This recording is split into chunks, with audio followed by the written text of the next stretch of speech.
So for rolling the quad, again, I start in a tabletop position or even a kneeling plank pose and bring that foam roller all the way up against my thighs. I might even hold it with one hand as I transfer weight and my hips forward onto the foam roller and bring my hand back down. Now my toes are still on the floor. I like to keep mine tucked, but you're welcome to go ahead and release them if that works better for you.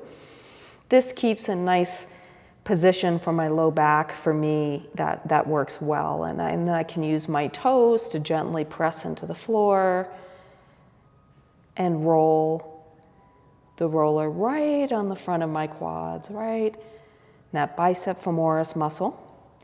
Your quadriceps are made of 4 muscles to create a unit that we call the quads. So this is just targeting one of those quadricep muscles.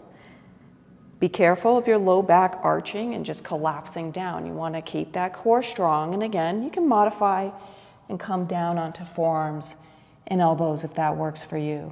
In fact, that's a lot more comfortable for me. So I'm just going to do that. And slowly make my rolls. I'm only rolling about 3 to 4 inches as you can see. And then you can take breaks, come back onto hands and knees, and reposition the foam roller further up the legs. You can also do that tipping to one side, just like we did with the anterior tibialis, to get some of the other quadricep muscles. For example, I might dip my hip to the left, allowing that outer thigh on my left leg to come in contact with the roller, and my right inner thigh to come in contact with the roller, slight bend of the knee. And here I can now roll both inner and outer thighs of the opposite leg at the same time.